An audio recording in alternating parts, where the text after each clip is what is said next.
From the CTS Lab Research Group at Flacso, Ecuador in Quito. Gaudis Laxuri is my name, your presenter, and I'm a huge fan of discourses in science and technology studies.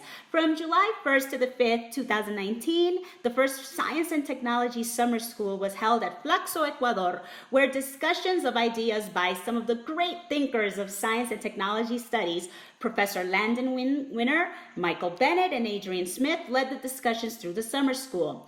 I have the privilege and honor of interviewing Professor Langdon Winner. He is a political theorist who focuses on social and political issues that surround modern technological changes. Professor Winner is Thomas Phelan Chair of Humanities and Social Sciences in the Department of Science and Technology Studies at Rensselaer Polytechnic Institute in Troy, New York. Good day, Professor Winner. How are you doing? I'm doing well, thank you. Thank you for your overview during this STS summer school. It was very thought-provoking, thought-driven, and it both towards STS and technology assessment.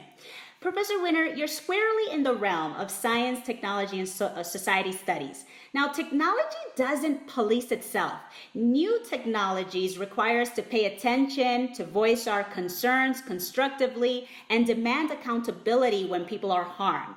Now, I read your chapter on engineering ethics and political imagination, and it made me reflect. So let's talk a little bit about ethical and policy issues surrounding technology and how much the average American, including both the North, the South, and Central, might be unaware of when it comes to coming down to the pipelines and potentially doing harm.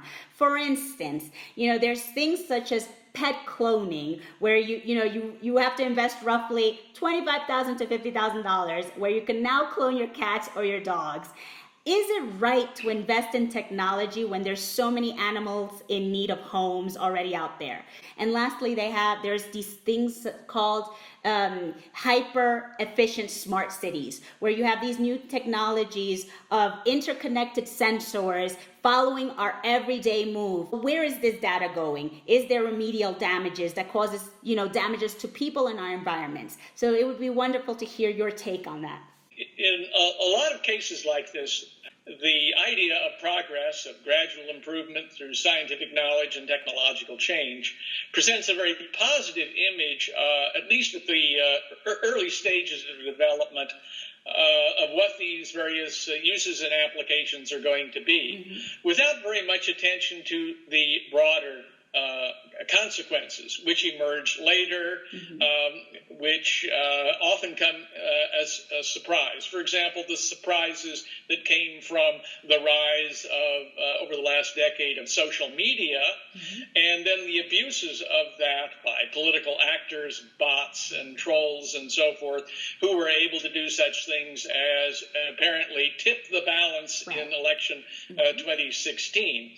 The talk that I gave at the conference at Flacso pointed to an earlier stage in world history, especially American life, in which there was a focus upon, at least the beginning of a focus upon, something called technology assessment, in which you'd look at the pros and the cons and gather perspectives from a variety of points of view to try to anticipate and to pass regulations and laws and patterns of government funding and so forth that went beyond just the rosy vision of interesting uses of new technologies, but tried to look at the deeper concerns, especially ones that have to do with social practice, the emergence of long-standing institutions.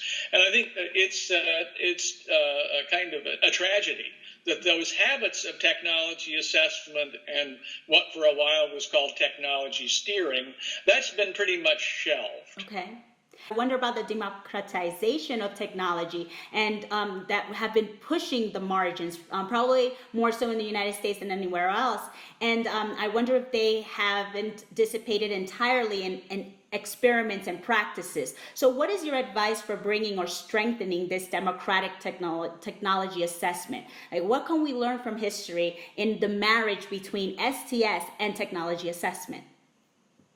Well, I think the original notion of technology assessment from the 1960s, 1970s, well into the 1990s, was that there ought to be a nationwide public forum that would include the views of experts, would be focused upon possible legislation by elected officials and so forth. One problem in that perspective was that it didn't seem to include the general public in those discussions.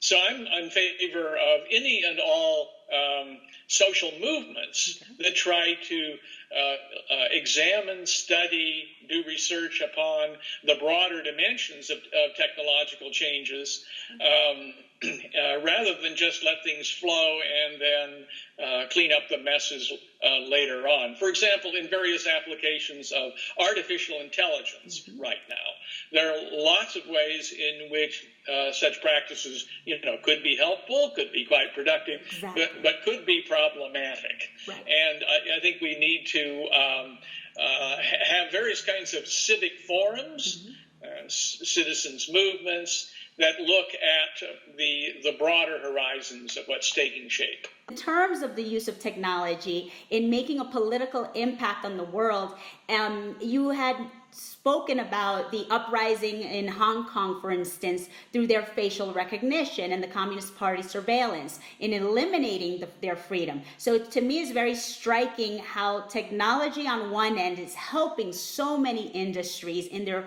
production of work, but at the same time, they're removing freedom and the fear of, and then there's this fear in the reduction of employment. And on the other hand, there's an increase in the way in which these new technologies are predicting and, for example, diagnosing diseases within the healthcare industry. So while we're moving forward technologically, sometimes it appears that we're taking steps back in terms of freedom, expression, and ethical issues. So what are your thoughts again on that? Yeah, well, to take the facial recognition and artificial intelligence example, it seems, rather innocuous. So for a while in China, for example, you could, and I'm sure it's still the case, when you bought something at a store, you could look at a screen and smile, and that meant I bought it, right? And so people say, oh, well, this will make it just more easy to shop and pay and so forth. But the very same technology is applied to the Uyghur population in Western China, enabled them to be placed under surveillance. Families were separated. There are now camps in which what are taken to be troubling dissidents in the Uyghur population are now controlled by the Communist Party and the Chinese government. And that's what happened in Hong Kong recently. People looked at these insidious tracking mechanisms that might be installed in Hong Kong. And then when the question about extradition of suspected criminals came up, you had the streets filled with hundreds and hundreds of thousands of people saying, we don't want to be tracked. We don't want to be threatened with extradition to mainland China. So in that case, what is very interesting was not just a few people, but a lot of people saw the implications coming down the road and decided to protest. And I think that's the kind of mentality, that's the kind of response which will be increasingly necessary. And now, what do you think about the contemporary socio-technical systems approach to either organizational or theoretical analysis as a way to support the harnessing of technologies in the political sphere? Well, my problem with the purely social analyses of these developments is that they lack the kind of vision and categories of political thought, political theory, having to do with hierarchy, order, authority, justice, freedom, and so forth. And that's really where I begin my work. I look at a new technological system and I say, what does this have to do with the ordering of society? Does it presuppose equality of citizens and justice for them? Or does it somehow perhaps covertly install a hierarchy in which some are favored over others?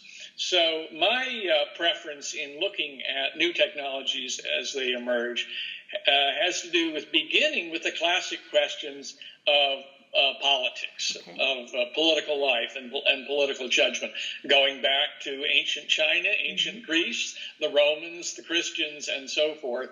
And I think, as I mentioned earlier, a problem in that view is the idea that technological change is necessarily going to improve things, so we don't have to ask questions about power and authority until later on when things take shape. And so now, from a political perspective, what do you think actors and think tanks should focus on in the ways of limiting or the checks and balances of the excess of power to people in the mode of democracy, media, and technology? Well, I think in many cases what happens is that there are choices made about who has a voice, who has something to say of any note. So in the AI debates that are going on, and very often these are covered by the label of AI ethics. So you have conferences with hundreds of people. Very often they're well-funded computer scientists or people in the Silicon Valley tech world, and they're the only people asked for their views. They're the only people who are assumed to have any knowledge or any vision of possibilities. So one thing that I think needs to happen, especially in these realms of high-tech policy making, is that rather than just rely upon the well-paid, well-positioned experts, that somehow the door be opened up to ordinary citizens who are educated up to a point where they can begin thinking about these matters and having a voice and making choices. And I don't see that happening very often. There are too many institutes getting founded as a Center for Humane Technology and so forth in San Francisco. But it's all Silicon Valley veterans, or it's all AI researchers. And the real interesting challenge is to see how everyday ordinary citizens can look at these choices. And how can we reduce the human impact on the environment through a less aggressive and socially intrusive technologies? Oh, that's a huge question right now. It's perfectly clear as we look back over the past 2 centuries that the real wealth and industrial power of our civilization came from burning fossil fuels, basically with reckless abandon. And now as we look at, let's say, the future of the climate crisis, or of the mass extinction of plant and animal species, maybe as many as 100 million species by the end of this century will be wiped out. The consequences between business as usual in a fossil-fueled civilization and the consequences for the future of the biosphere and its species have only recently been brought into attention. So there's at present an urgent need to look at ways of building an agreeable way of life that's much less fossil fuel intensive, much less energy intensive, and adapting our way of living to something more modest, more attentive to long-term consequences. And so now I'm going to take it way down a notch, and I just would like to ask you, what did you think about the very first STS summer school at Flacso and the thought of digitally chiming in because you were unable to be there present? Well, I enjoyed it. I think it's wonderful, especially what Flacso is doing, what Maria Phelan is doing there, because the conversation in STS for a long time has mainly been America and Europe. And there, is a huge population, a huge land mass. And one thing that I think was very interesting about the Flacso conference was it had sort of conventional STS speakers, but then attended to such topics as social technology, which is technological development that really begins with the premise that underserved groups in society not just corporations and governments and so forth, ought to be included in trying out new things, trying to address everyday needs in local communities. So that combination of the concerns of European and American approaches to science and technology studies and the community concerns of South America, I think was a very useful and interesting interweaving of topics. Okay, well, it was such a privilege and an honor to interview you. Thank you for taking this moment to have this discourse with me on, such diverse subject matters in science and technology studies. Well, you're quite welcome. I'm glad to have this opportunity. And thank you to the viewers and the listeners for also chiming in on this wonderful discourse. This is Gaudis Laxuri signing out.